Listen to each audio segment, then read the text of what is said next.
Testing, testing. Hello? Audio working? I don't know why. Character moving very badly. Not good. Okay, more smooth now. Okay, hi. I don't know why. Oh, wait. It's good now. Oh, hi. Hi, Coffee. What's up? There were a lot of dropped frame rates and internet was red. Now it's green. So alhamdulillah for that. I was like, I choose to stream one day and the internet is going to punish me for it, but less so. Okay. Things are working. Twitch is happy? Maybe. Look. Okay, character not moving again. How fun is that? Well, yeah, voice is going through, so that's pretty okay. Should I, are we moving? Should I deal with the character not move? Oh, okay, she's moving. There's some movement. Anyway, doesn't matter, really. I could turn it off. Yeah.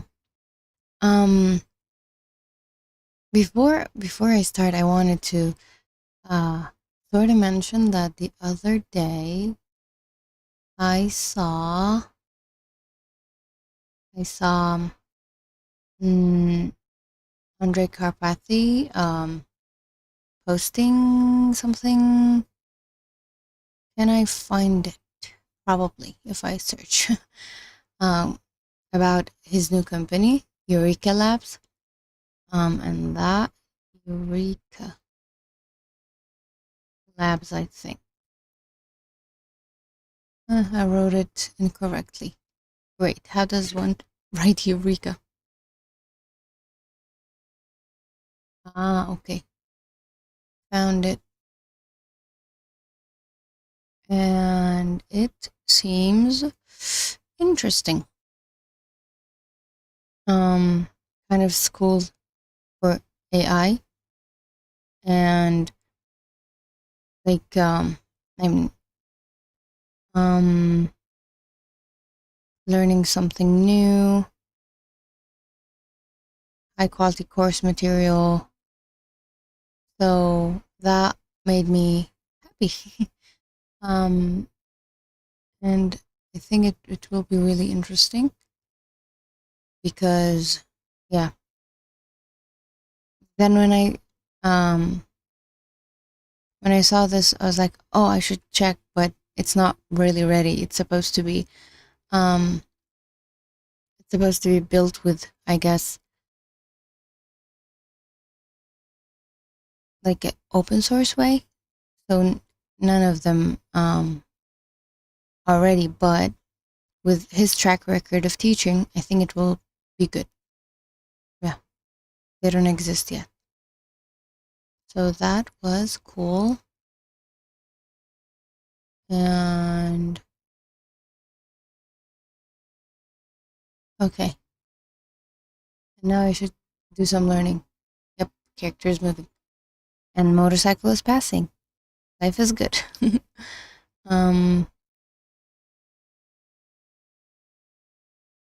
So the other day, well, we're still learning about tokenizers, and the good part is that we're almost halfway through. Because I get bored when I dwell on things too much. And I'm sorry, like, sometimes I'm a bad student. But I am actually interested in learning about byte pair encoding. So we should do that. Normalization and pre-tokenization, which had to do with splitting and subword splitting, I guess. Wasn't that basically all? Well, I remember the hashtag and everything. And then the other one was underscore, I think. And the split thing.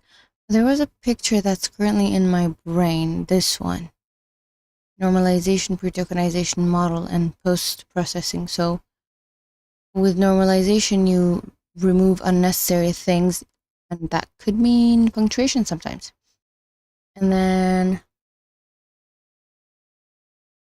pre-tokenization is most of the time just the split. Sometimes it's there were two things I forgot. Most of the time it's just split. And then yeah, okay. Byte pair encoding. Byte pair encoding was initially developed as an algorithm to compress texts. Oh, make them smaller, like zip. And then used by OpenAI for tokenization when pre-training the GPT model.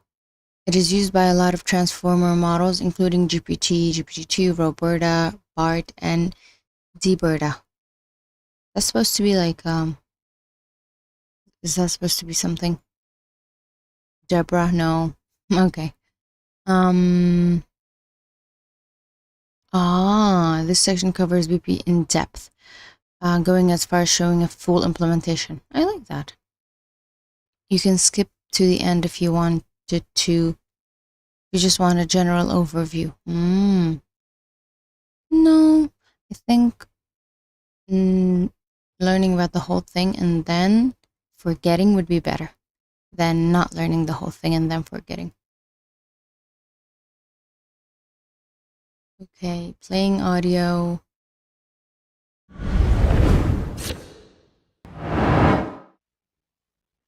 You are at the right place if you want to understand what the byte pair encoding subword tokenization algorithm is, how to train it, and how the tokenization of a text is done with this algorithm. The BPE algorithm was initially proposed as a text compression algorithm, but it is also very well suited as a tokenizer for your language models. The idea of VPE is to divide words into a sequence of subword units, which are units that appear frequently in a reference corpus, which is the corpus we use to train it. How is a BPE tokenizer trained? First of all, we have to get a corpus of text. We will not train our tokenizer on this raw text, but we will first normalize. Hi, Teddy. You want to open this course on your computer? I can send you the link if that's what you meant. Shoot, what did I do?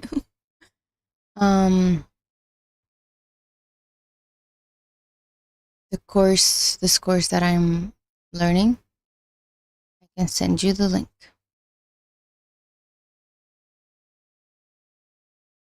Is that what you meant, or?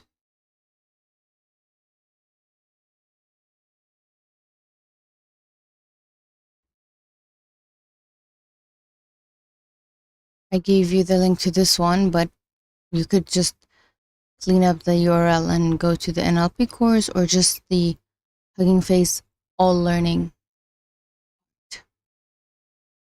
So yeah. Let me know if that was what you needed or not.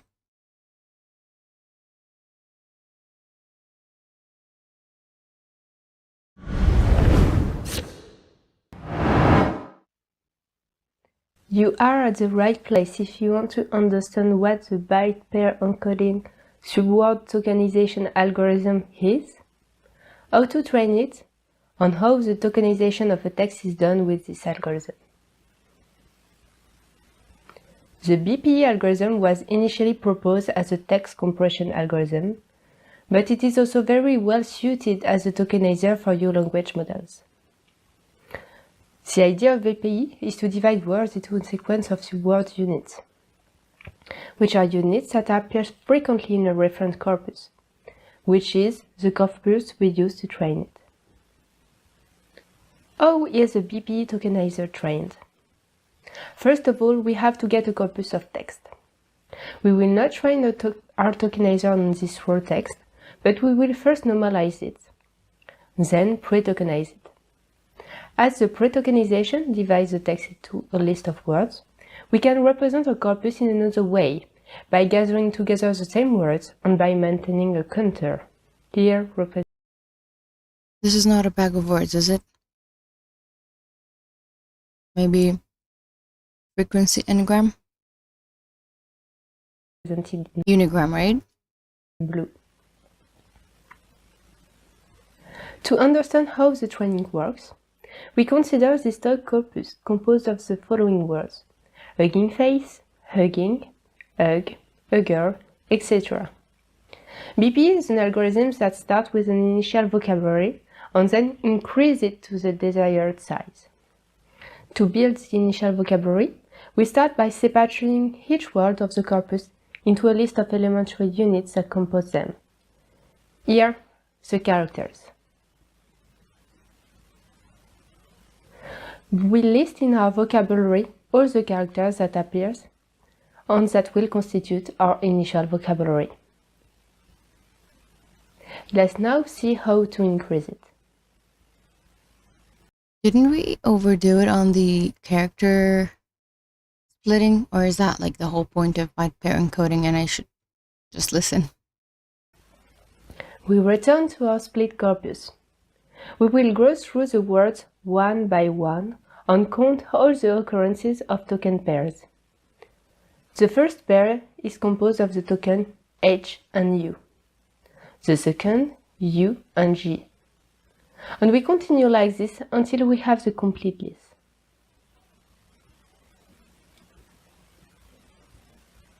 Wow.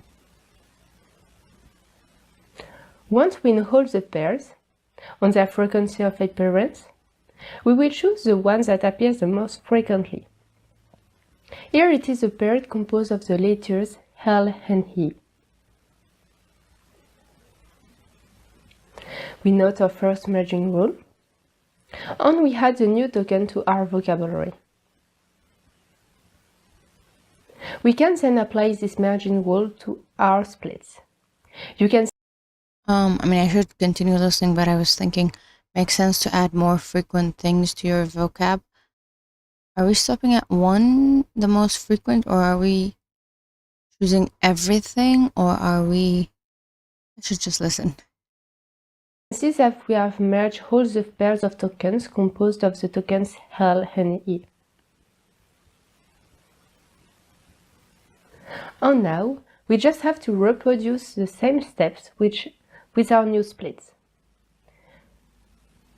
We calculate the frequency of occurrence of each pair of tokens. Okay, that's cool though. That makes adding into it and then doing it again.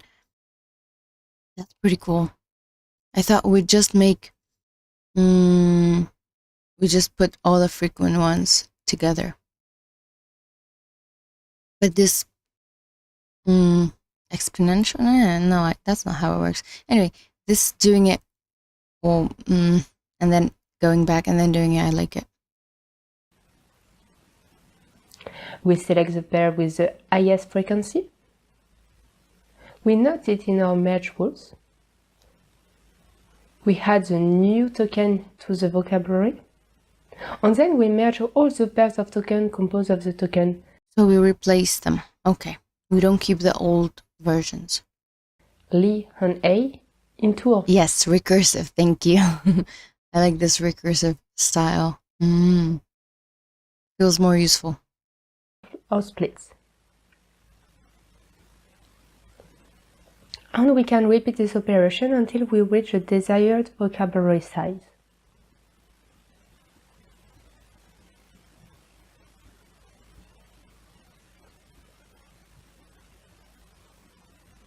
Now we have new things that don't replace other things.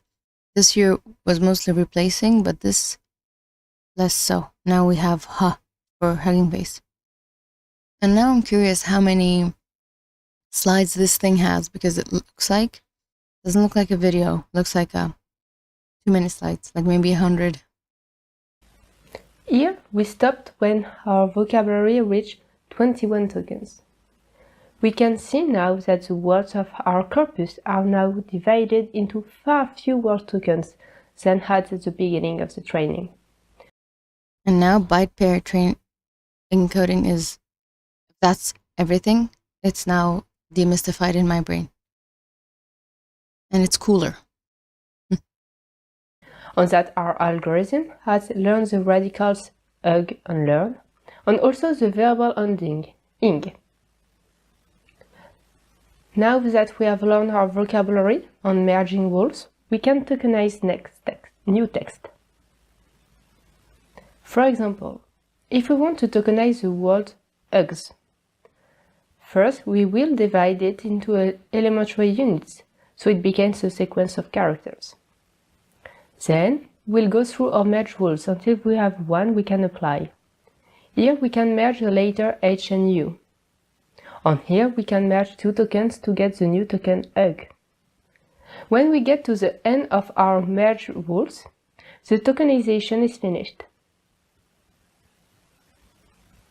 And that's it. So we tokenize based on our list of vocab. Yep, makes sense. I hope that now the BPO algorithm has no more secret for you. Secrets are all gone. And I just need to drink before I start talking.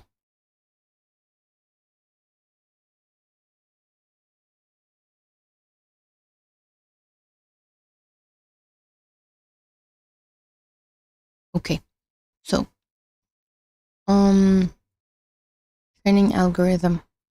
Do you have like a thing that chooses the byte pair encoding? BPE training starts by computing the unique set of words used in the corpus. After the normalization and pre-tokenization steps are completed. Okay, then building the vocab by taking all symbols used to write those words. As a very simple example, let's say our corpus uses 5 words. So why do we need to compute unique set of words if we just split everything? This base vocab will be, just every single letter, that's it. For real world cases, that base vocab will contain all ASCII characters. At the very least, and probably some Unicode characters as well, obviously. If an example you are tokenizing uses a character that is not in the training corpus, that character will be converted into unknown token. Makes sense. That's one reason why lots of NLP models are bad at analyzing content with emoji, for instance. Why not train on emoji? Especially if internet, why not train on emoji? Okay. The GPT-2 and Roberta, what happened? Why can't I scroll? Whoa, okay. Tokenizers are pretty similar. Have a clever way to deal with this. They don't look at words as being written with Unicode characters, but with bytes. This way, the base vocab has a small size of 256. Okay, even if it's bytes,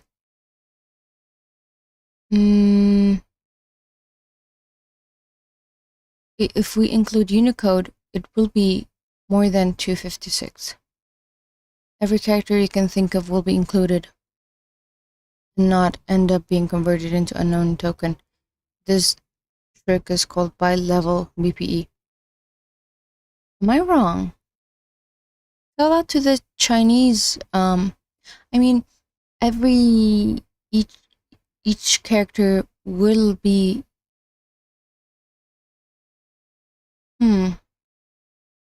each character size will be the same, but vocab should not be small. They said they don't use Unicode. They did say that? Oh shoot, I did not. My brain just... Okay. Anyway, yeah. Okay. That's why they aren't doing it, because it's a lot. Makes sense. For sometimes you're like, you know what, I'm gonna test this, it's easy, and then you're like, you know what, I'm gonna keep using this because it's easy and not test anything new. Probably different universities around the world have tested other stuff, but I guess that's what's most used. After getting this base vocab, we add new tokens until the desired vocab size is reached by learning merges, which are rules to merge two elements of the existing vocab together into new ones. Oh, hi. Wow. Hi, Jess says, what's up? It has been a while on my side again. Today I was brave. I was like, I can do it.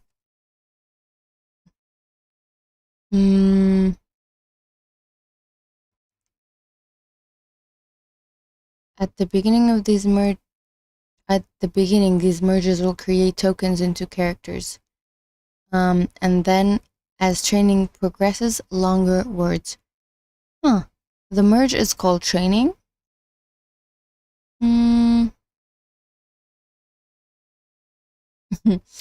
Very good, thank you. If the question is directed at me, very good. Yeah, I had a nice birthday 2 days ago. At any step during the tokenizer training, the BPE algorithm will search for the most frequent pair of existing tokens by pair. We mean the merges or before the merges? 2 consecutive tokens in a word.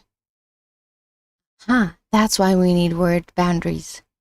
Pair has to be within word. Okay, got it. That most frequent pair is the one that will be merged. We rinse and repeat for the next step. Going back to our previous example, let's assume words have the following frequencies. So many puns. Hug, pug, pun, bun, and hugs. Okay, so many pugs. Meaning hug was present. Okay. 10 times in the corpus. Pug 5, pun 12, bun 4, and hugs 5. We start training by splitting each word into characters. The ones from our initial vocab, so we can see each word as a list of tokens. That's why we need word boundaries, and I guess we need yeah. Okay, so looking at our vocab, what is most repeated? We have HU, UG, and then PU, UG, and then PU, UN. Now we have PU twice, BU, UN, we have UN twice, HU, HU twice, UG again, UG twice, 3 times, I didn't notice this UGs, and then GS once. But that is not how it's done. It's recursive. Okay. We look at pairs. We find the pair with the most frequency, but what if we have 2 very frequent pairs? What do we do then? Let's see if that gets answered. The pair HU is present in hug and hugs, so we calculate the frequency of the frequency within the corpus as well. 15 times in total in the corpus. It's not the most frequent pair though. The honor belongs to ugh, which is present in hug, pug, and hugs for a grand total of 20 times in the vocab.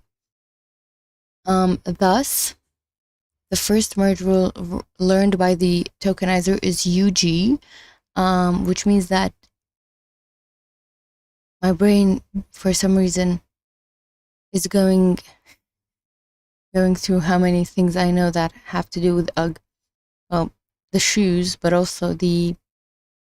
Isn't there a character in the Croods called ugh? I don't know. Anyway. Brain is full with things that are useless. Which is why we should try to fill it with things that are less useless, but mostly useless. I mean, knowledge is not useless, but pretty useless overall. You know, I'm kidding, but not really. Like, I love knowledge and I will also strive to get it, but it's not the most useful thing. Anywho, I'm mostly talking about survival skills. Like, knowing how byte pair encoding works does not help with survival skills. That's what I meant. Okay. Because knowledge can be anything. And survival skills are also knowledge. Now, will be added to our vocab, and the pair should be merged in all the words of the corpus at the end of this stage. The vocabulary and corpus look like this. Now we have UG, meaning we put it back. Oh, I like that we can see the corpus now. Okay, UG has been put back.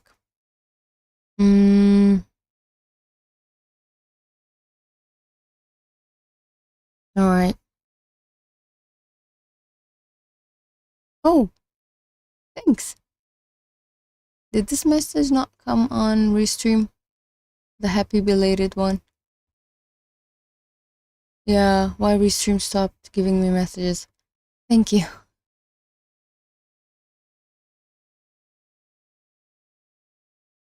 Thank you.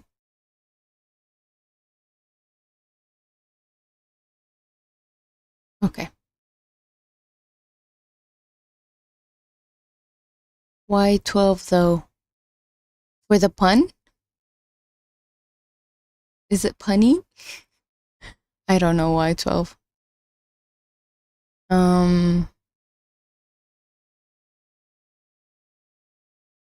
This is arbitrary.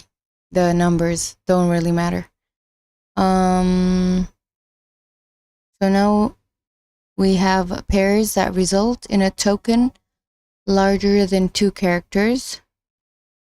For instance, the 15th 15 time present in the corpus ugh becomes 15. No, ugh is 20. What happened? Oh, what? Okay, the pair HUG, which is here and here, if we don't take it is counting frequency in a arbitrary corpus that is just here for fun. Yeah. Most frequent pair at this stage is now the UN. However, present, we have it here 12 times, we have it here 4, so that is 16.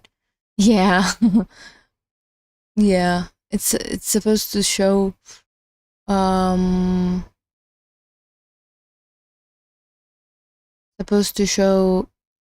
that frequency matters plus word boundary in byte pair encoding.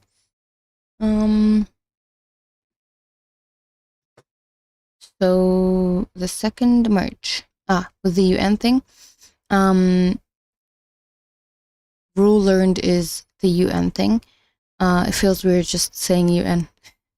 Adding that to the vocab and merging all existing occurrences lead to our new updated vocab and then our new updated corpus. Now the most frequent pair is HUG, which is 15. We learned the HUG, which now we have a word, 3-letter token. After the merge, we have this version. We have HUG and we have a full word and this here as well.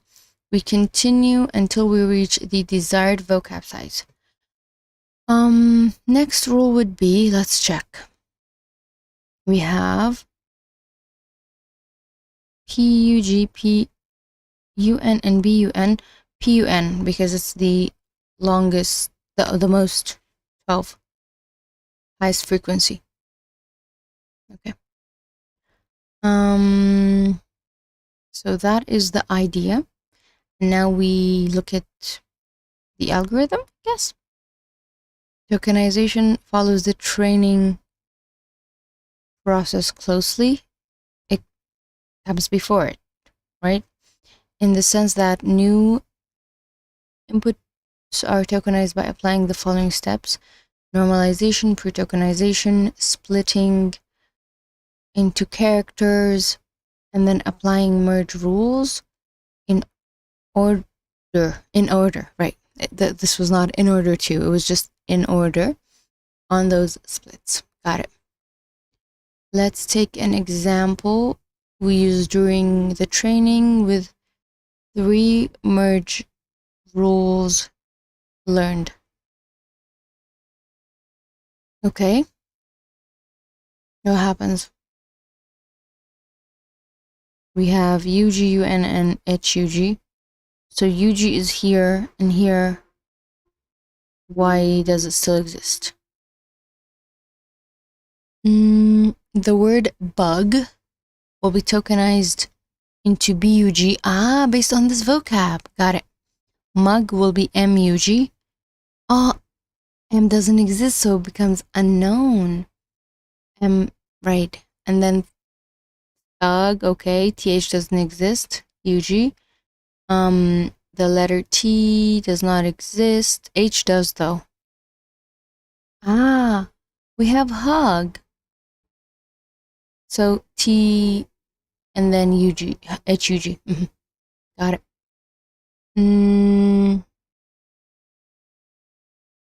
Unhug would be UN and then HUG.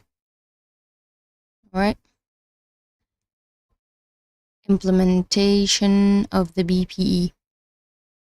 Now I have lost faith in Restream giving me the chat. But I think it did last time. Yes.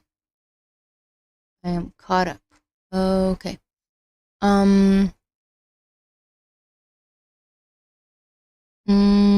This won't be an optimized version you can actually use on a big corpus. We just want to show you the code so you can understand algorithm a little better. Okay, so it's a...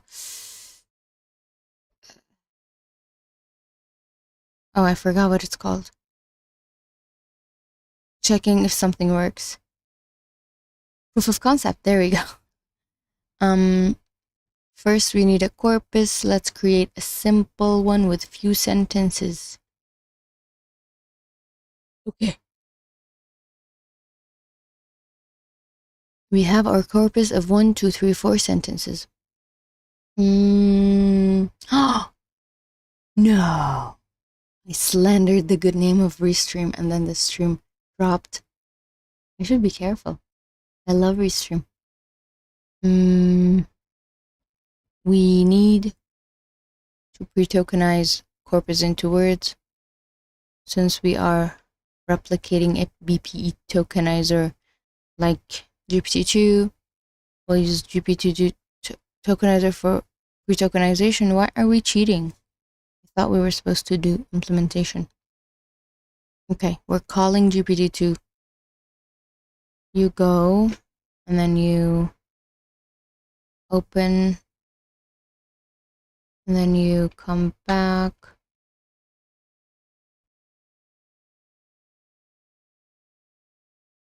Then we compute the frequencies of each word in the corpus as we do frequency. We compute frequency.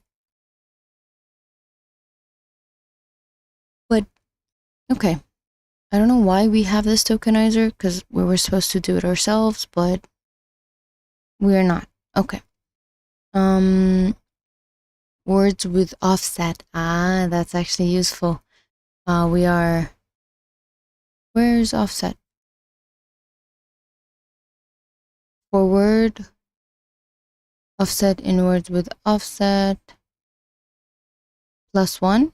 Okay, we're counting them.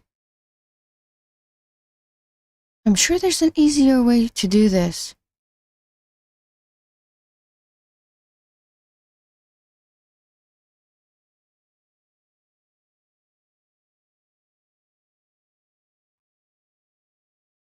Thank you. This is not mine, this is mine. We have a corpus. We are calling GPT-2, and then we are initializing this? Yes. Word frequency is the word and just a dictionary. If I had energy, I would have wrote it differently, but I think we might need it for later. And then we are splitting the word apart for each letter if it's not an alphabet appended. See, now this makes sense to me. We could have just split on... Okay, fine. Split on space might not be the best thing. Maybe we need a tokenizer. Okay.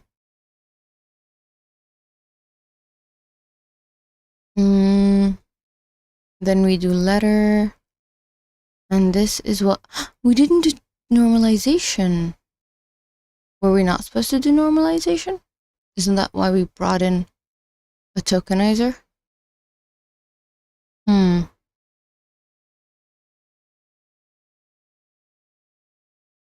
Because we have this G thing with us. G is supposed to be space, I think. Special token by the model, begin at the beginning of the vocab. Where? The thing where like this?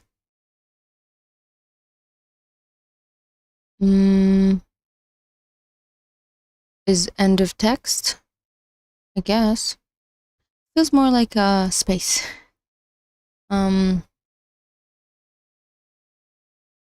Okay. We split into... Didn't we split into characters already?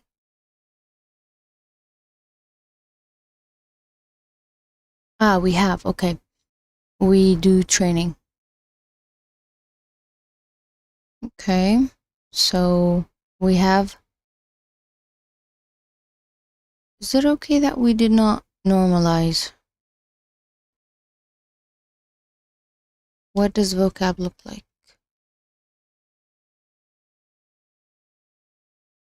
Just that. Okay.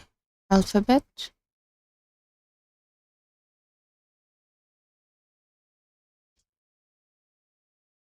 Split for C in word. Word. How do we make sizes bigger and how do we merge?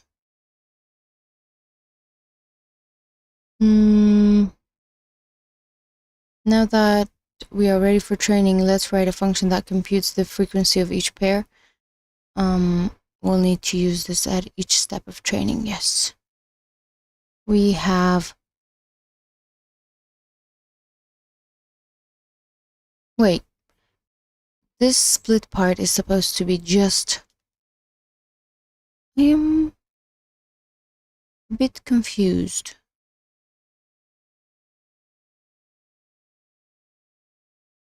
Okay. I am now less confused. This is the word boundary plus split of each word. I like this. So our word is this and this.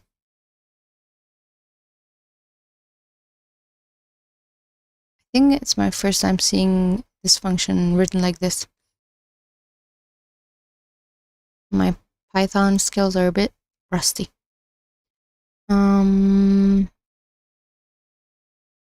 Now for this code, we have word frequency, and then we have the split of each word. Word frequency. Word frequency is this. No, it's not. What is word frequency? Hold up.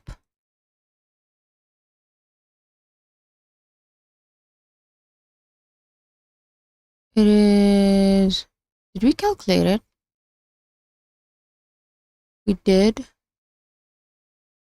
And it's the frequency of words. Okay. So for each word and their frequencies, give me the split of the word, which is like if we take 2, this is what we get. If it's small, skip. If not, based on the size of the split, make pairs. Ooh, look at this. I mean, it's not... Why do I keep forgetting words? Recursion? I think, yeah. This reminded me of recursion. This one and the one after it. We're checking each pair with the next pair and checking its frequency. No? We're just splitting? When are we checking their frequency?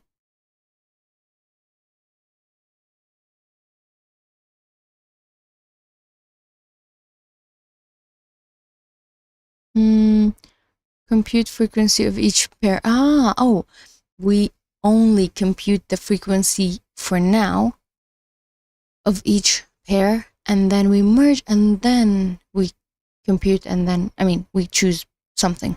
Okay, got it. We have TH, HI, IS, starting in I, starting in T, TH. We really should have normalized, because now we have TH twice.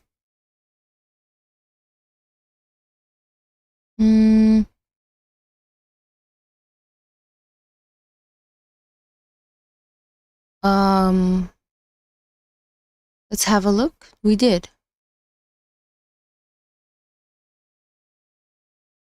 Is there more? We're looking at top 5. Oh, there is more. Okay, and then it just becomes 1, 1, 1, 1, 1. All right. HE. So, what did I do?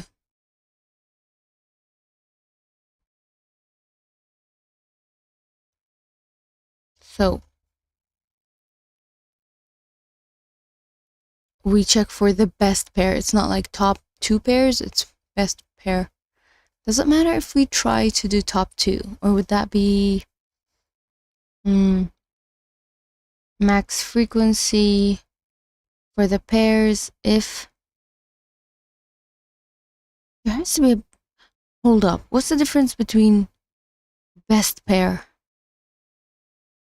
and max frequency?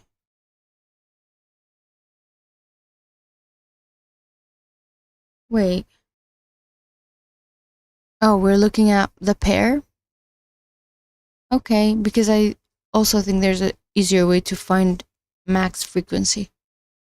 And I'm guessing the pair frequency is a dictionary, so you can just put...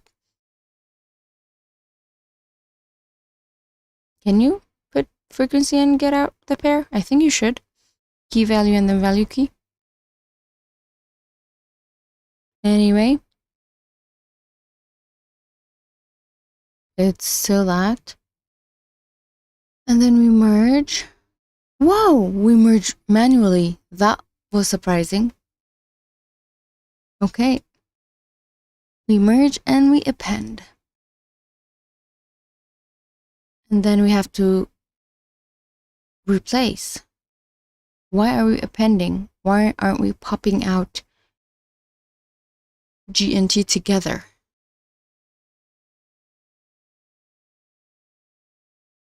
Going back here to see if there's any different explanations. Okay, to continue, we need to apply that merge into our split dictionary. Is that the thing that I said? For word in the word frequency, if it's 1, go. If not, while length is okay. Before we reach the end of the thing, okay. If the split I, who's I? Oh, we are okay. We're looping through everything. And oh, A is the what? We're not calling it yet. Okay. All right. If A is the old split, A and B are the old split. Or B, we merge them. Else move on. Really?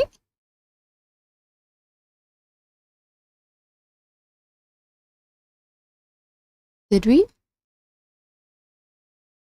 We did. Okay. And then we ask for a vocab size of 50. And then we say, is this supposed to be quote unquote training? We have everything loop. We have, yeah, we can loop until we have the vocab size. Let's look at the code.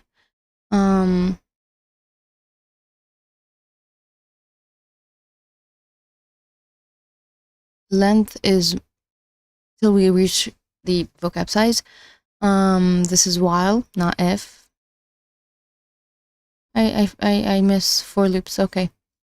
I think my favorite thing is writing for I and then pressing tab and then have it be written out for me. I miss those days. Pair frequency, we compute the pairs, and the pairs, this is it. Compute the list of pairs, and then we get we later check for best pair / pair with max frequency. Thing is, this is the frequency of the best pair. These two are not, they are related. Mutually exclusive meaning not related, but they are related. Okay. So for the pair that we're looking at right now, if it's there, and if it's the first one, assign it. Then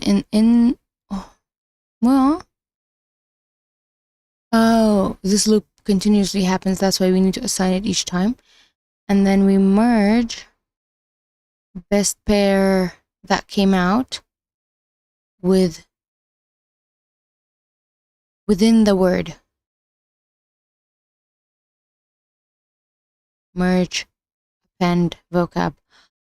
God, my brain is hurting right now. Like now I feel like, I mean, I am not teaching someone who's not me. I'm teaching me, and I'm doing it very sloppily. But if I was teaching someone who is not me, I'd probably do a better job.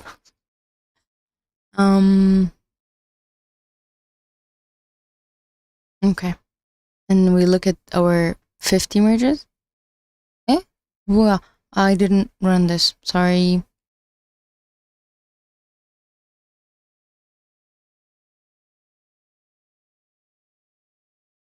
All of those merges happened. Ooh, we learned this. And token, and the with a space. Our vocab is updated to have. What is this? Tokeny, AB in the ND. Why do we have token and tokenee? Are they different? Oh yeah, because tokenization, and then token ends on its own. Got it. It's finding best pair then merging. Yes, I just want to understand what's happening. Like, I get the concept, but I want to understand the code itself. Yes. And then we apply it to the corpus, right? We have 19 merge rules. Initial vocab size of 31 plus 30 characters and special token. Vocab is composed of special token, initial alphabet, and resulting merges. Size is not updated. Using train from new iterator on the same corpus won't result in exact same vocab. This is because when there's a choice of most frequent pair, we select first one encountered, while the HuggingFace tokenizer library selects first one based on its inner ID.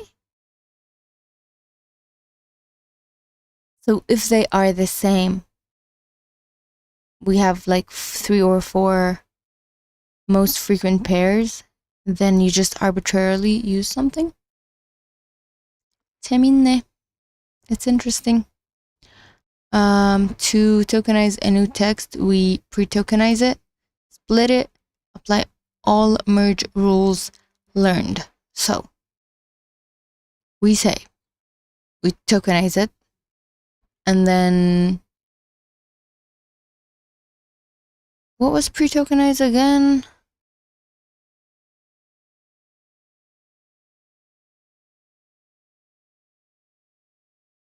Oh,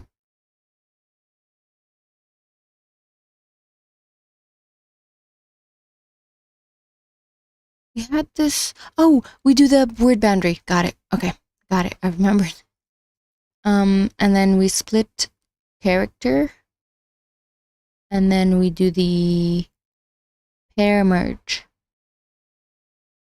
ID split while we have not reached the end of the split. We have a pair 0 and split equals pair 1. Do we add it back? Where did pair and the merging of the pair? We give it,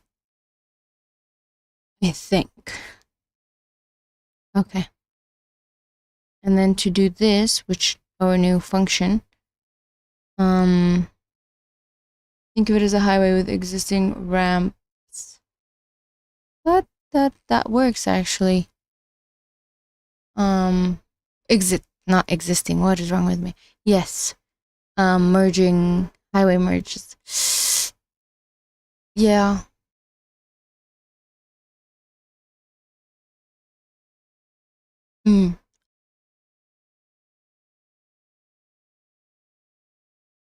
Okay. Trying to process. Our implementation will throw an error if there's an unknown character, since we didn't do anything to handle them. GPT-2 doesn't actually have an unknown token. It's impossible to get an unknown character when using level BPE. This could happen here because we did not include all possible bytes in the initial vocab. This aspect of BPE is beyond the scope of this section, so we've left the details out. Good to know. Now we know what BPE is. Next is word piece. Nice. I am happy. I'm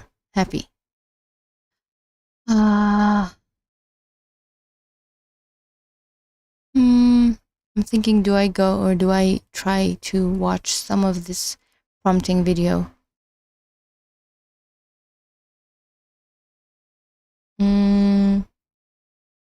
We could do up until here, which is 6 minutes. Let's see. Because I feel bad for ignoring it. So next, I want to talk about prompting in programs. That ChatGPT gave me a good example of why this is useful or important. So there's two results. Actually, both of these are from my collaborators. But the first one is it demonstrates that structuring outputs at programs can help you get better results, even if the task isn't a programmatic task. So this is kind of interesting. So we were looking at predicting structured outputs, and these structured outputs specifically are procedural knowledge like this. So like, how do we cook a pie? Or how do we serve pot pies on a plate? And we had this procedural knowledge, like take the pies out to cool, open the cabinet drawer, take out several plates. Structuring output as a program. Do we ask it to structure it as a program? Script, convert it to Python, take out pie to cool. Okay. And we wanted to know the dependencies between these so we could create a best pair of cars to Bugatti. I am sure they will not allow merging. They're not best pair. Best pair is one of those Chinese videos that allow good merging. Chinese, Japanese, I don't know, but I think you've probably seen one. The beautiful zipping of cars. It's really satisfying to watch. Yeah, they say driving in bad. Okay, I need to be quiet for a bit. Structured like procedural knowledge base. So this is not an inherently code-based task. It's not a, you could just ask the model in natural language and that would work as well. So we structured things in a couple varieties. So we had a textual format. We had something in the dot format, which is a way to draw graphs. And then we had...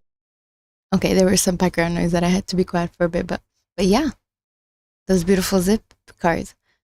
Yeah, they say driving in cities with, I don't know, a lot of cars is basically like you have to be a really good driver or a really mean driver to do that.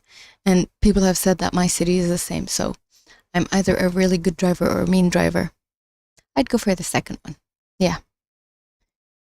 The only time I allow a driver to, I let them go is if they're old.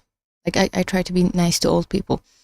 But if you're a normal age and your car is okay enough that can drive, then you have to drive like a normal human being. I don't know why this became a car driving PSA. No, I don't hate driving. I just hate drivers. Yeah. Driving is nice. We also tried structuring the output in Python. So these are just different ways to format the output. They all say the same thing, and we can extract the answer from all of them. But we found that structuring it in Python basically is the more effective way of doing this. So why is this the case? The answer is essentially the same thing that I was talking about before with, predicting excellent instead of 5, right? It's seen a ton of Python in its training data. So it's very good at predicting Python. It's less good at predicting dot format because it's seen less dot format and it hasn't seen very much text here. Another comment is where you can ask it to give you a programming style output for a normal question and it is better. That's funny.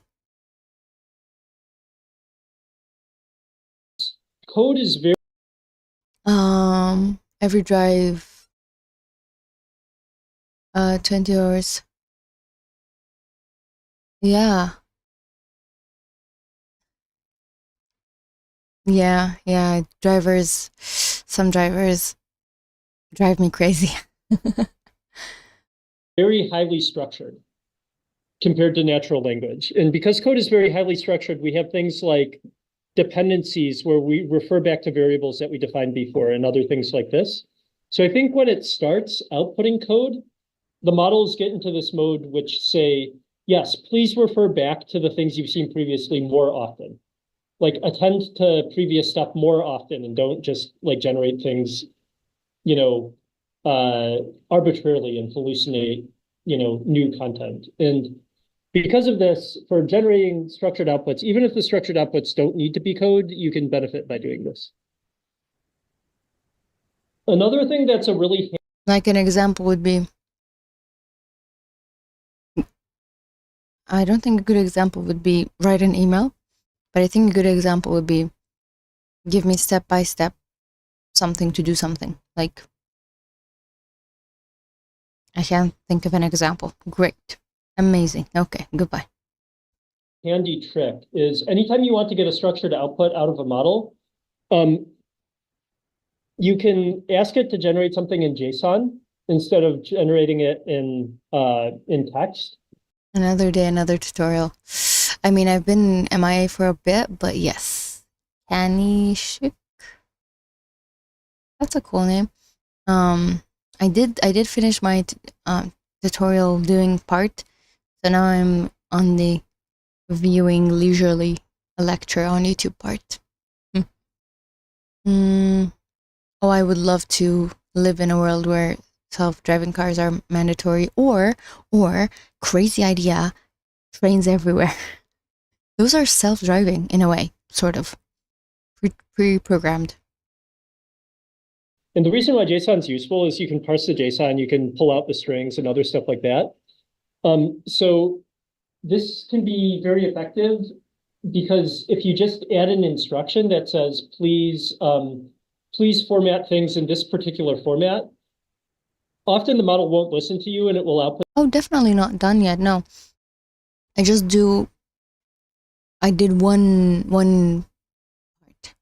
So we are in the tokenizer library section, and I did the BPE by pair encoding, and then inshallah things go well tomorrow I'll do word piece if I survive and not become lazy. Yeah, and then when the tokenizer library finished, which is there's a bit more, probably like a few days worth, and then we have the technically main NLP tasks, which will be really interesting. Very interesting. But I try to make the learning and the stream be 2 parts so that I personally don't get too bored, because sometimes learning can be boring in a way that makes you zone out. But the fact that I'm doing it on stream makes it easy for me not to zone out because I have people watching. Okay. Insurance companies will demand self-driving. Maybe. I don't think insurance companies are famous in my country. So I don't really care. Format things in this particular format. Often the model won't listen to you and it will output something in a different format. You need to write a really annoying parser to pull out the information that you actually want. But it gets JSON right almost all of the time just because it's seen so much JSON. So that's a nice trick if you want to do something like that. Another thing is a paper called Program-Aided Language Models that we did about a year ago. And the method that we proposed here is using a program to generate outputs, and this can be more precise than asking an LM to do so. And so as in you code something?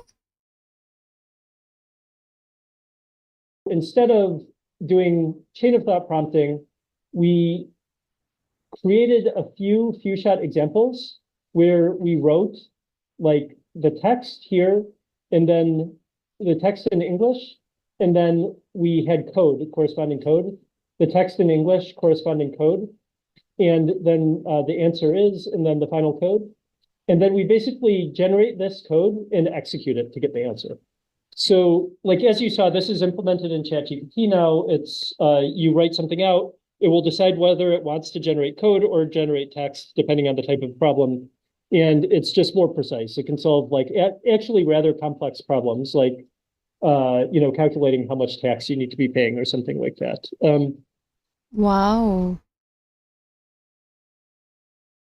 I mean, yeah, right now, with last time he did the test live, and ChatGPT just like converted into using their coding answer. So I think they're more prepared, but that's interesting. It's especially useful for numeric questions, and it's implemented in things like the ChatGPT code interpreter, Bard code execution, other things like that.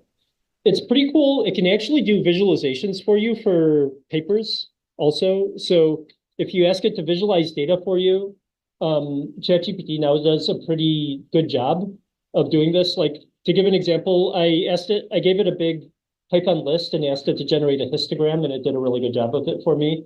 It also gives you the code so you can go in and modify it later. So I would definitely recommend, thinking about using this either in your research or just to write your reports for this class. So, that's cool. This class is generative AI friendly mostly. So like, I do want you to learn the things we expect you to learn, which is why I suggest that you don't like just write everything for assignment number 1 with ChatGPT. But I think even if you tried to do that, it'd probably get it wrong in subtle ways. So you're probably better off understanding the content anyway. So,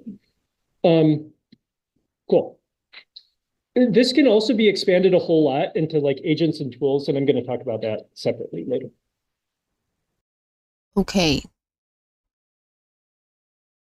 It's funny calling something Gen AI friendly. Prompt engineering is going to be fun, but I don't think I have the time to go. Oh, how is that? How much is that? Is that less than 50? Is that only 15 minutes? Anyway, no. Definitely not. Don't make me do math live. I think that's it for today.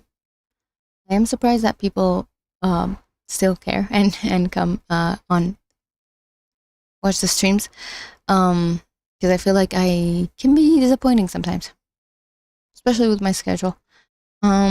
So sorry about that. Yeah, mostly like sorry for the inconvenience. I did really like today's lesson of the byte pair encoding because I didn't know about it, and now I do. And if I want to learn more, I know where to come back to. Inshallah, next lesson would be word piece tokenization. Don't know how long that will take, because then the next part of this is prompt engineering, which is also fun. It is very fun. Okay. 6 months is a long Cool. Any timeline in GPT, LLM. I'm worried if these techniques are mostly if the techniques might be irrelevant. 5 months ago, yeah. I don't think so, honestly. Even like foundational knowledge will never be irrelevant, but like maybe it will be irrelevant, but it will never be useless. That's what I meant to say. Could be irrelevant, but not useless, because that's how you build upon them, right? Especially when it comes to like academic learning. Like if I want to later be able to talk to a professor, it's better for me to know these things, or go to a workshop or a conference. I mean, it is my goal to do a PhD sometime in the future. I thought it would be sooner, but life happens and PhD programs close. and you wait 2 years and they don't get back to you. And then I don't know. Inshallah, something better finds me, or I find something better. Yes. So thanks for the chat from all the lovely people. Coffee, JSS, and Tanishik. I would appreciate if you tell me how to pronounce your name if I'm doing it wrong. If not, okay. Your exposure of these lessons, availability, etc. have been highly helpful personally. Oh, really? That's cool.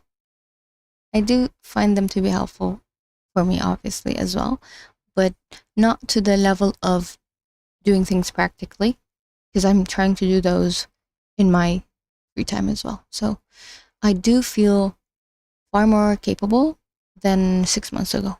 That's for sure. Like from the beginning of the year till now. So yeah, thank you for being here. If anything is needed, let me know. Otherwise, I'm gonna end the stream and hopefully come back soon, like tomorrow if all goes well. So yeah, thank you for the chat. Thank you for learning with me and helping me learn. And I'm gonna end the stream with a countdown of 5. Let me know if there's anything. 5, 4, 3, 2,